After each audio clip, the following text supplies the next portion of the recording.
Hi guys, I'm going to read chapter 8 to you because it's a pretty important chapter in the book. I thought I was all ready for it. Here I am. It's on page 29 in this reading. So just follow along as I read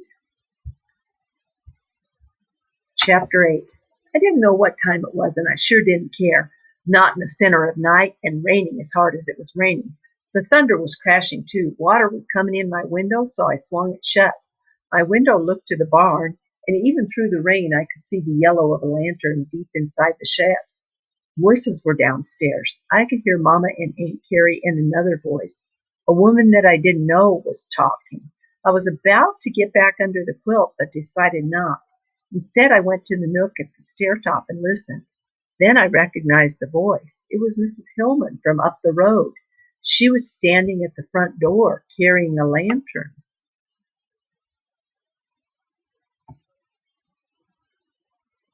Mama and Aunt Carrie were trying to ask her into the house. Something was said about a hot cup of tea, but I didn't hear all of it on account of it rained so blessed hard. Mrs. Hillman finally come in, and they got the door shut, which improved the listening. He's gone, said Mrs. Hillman. Seabrig's gone. I heard him take the team and go in the night, and don't think I don't know where, spade and all, and I saw him go. He picked a night like this so nobody'd see him rile her grave. I know. Again there was talk of tea, and I could hear cups against the saucers somewhere back in the kitchen. That Letty Phelps, your husband's kin, she hired out to us when I was poorly years back. I know. I could see from my bedroom glass. See her going to the barn to be with him. And then the trouble, the bornin', and the dying. Papa come in from outside shaking his slipper. I saw him drop it on the drain board near the sink and turn. Just got back in bed when I heard him call. Rob, get yourself up and dressed and hitch up the ox to the long wagon. I got dressed so fast my trousers were on the front side and it felt sort of queer.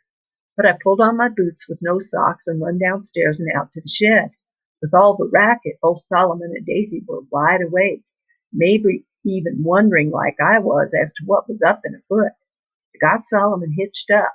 It was all I could do to get the yoke on him. First time I'd ever done it alone. I wanted to go back to the house to learn what was happening. My stomach felt sort of vacant and I had the shakes.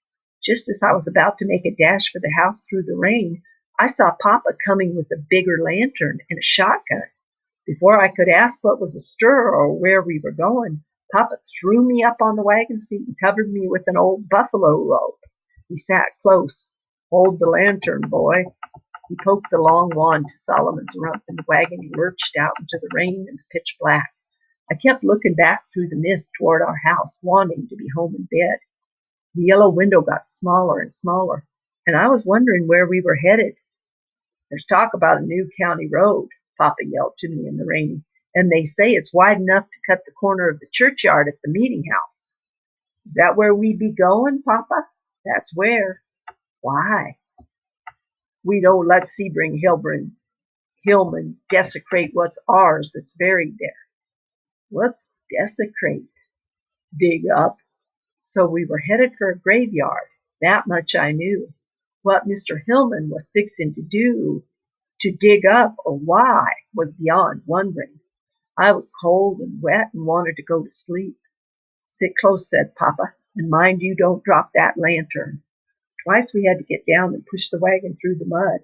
It frosted the wheels like they was cake, and it sucked at your boots, made you feel you were standing in syrup. We got to learning, and the town was all asleep in the rain. We rounded the corner at the general store and went toward meeting. There was no lantern aglow in the churchyard, but we could hear his shovel hitting wood. It sure sounded lonely. Solomon stopped at the cemetery gate, and we went in on foot. We moved toward where Seabrig Hillman was working, and the ring of light from our lantern took him in its circle. Looking up from the hole, he was brown with dirt.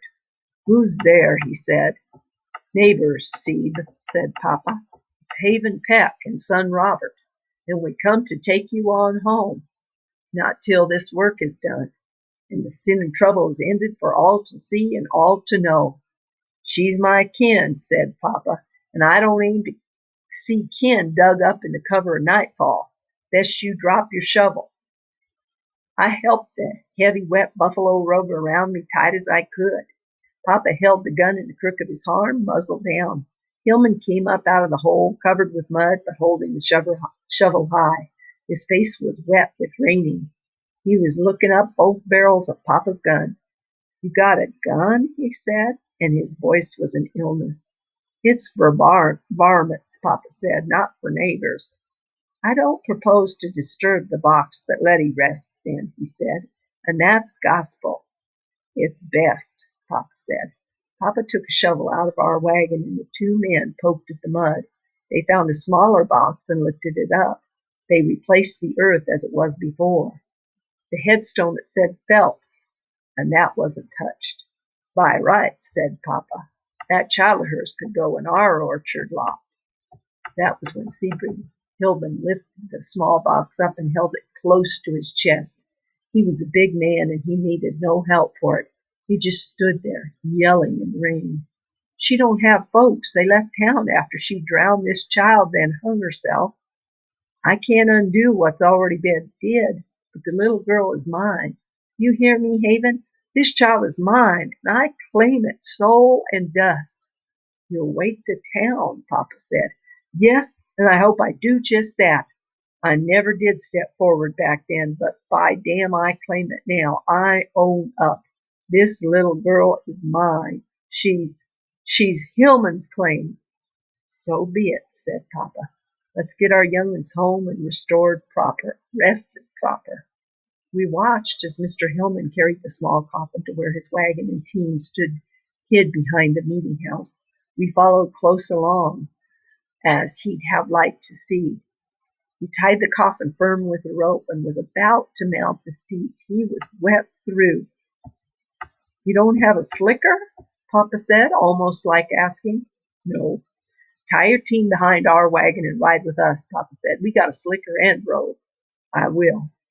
We were about halfway home, and I was sitting the wagon bench between Papa and Mr. Hillman. Next to the two of them, it was warm and dark, and I could smell the wet, musty smell of buffalo robe.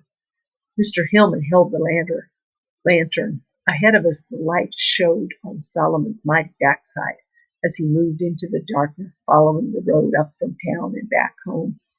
Haven? I heard Hillman speak. Yep. I'm sorry about your cousin Letty and about the digging. It's over and done, Papa said, and all I want right now is breakfast. And I. Your wife is at our place. May? May's at your place? Then that's how you come to town? That's how. She's a good woman, May. Are we home, Papa? I said. Near. I want breakfast, too. So do I, boy, said Sebring Hillman.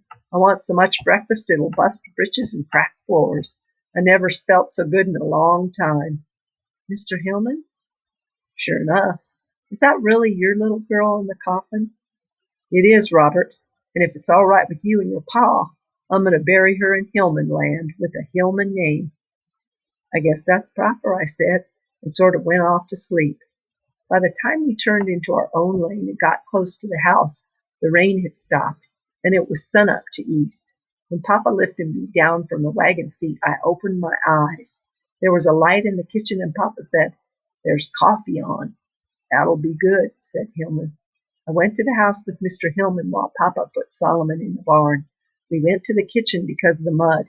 He took off my boots, and I went inside to the kitchen. Hillman said he was too muddy and wet. Mrs. Hillman was sitting in the kitchen. She looked at her husband, but no word passed. Mama handed Hillman a mug of hot coffee. Thank you, sister, he said. Mama took a good look at me, yanked me into the pantry, and stripped me down to my skin. She rubbed me dry with a flour sack until I thought all my hide was coming off. Then she wrapped me up in a blanket that she took out of the warming oven over the stove and gave me a big spoonful of hot honey. You look like a potato dug up on a rainy day, Mama said. Going through the kitchen on my way upstairs, I saw Mr. Hillman still standing on the kitchen porch, holding the white mug of coffee in both hands. He drank every drop. He was still wet with mud. "Let's go home, May," he said to his wife. They went outside, untied their team, and headed up road to home. Behind them rode a baby's coffin.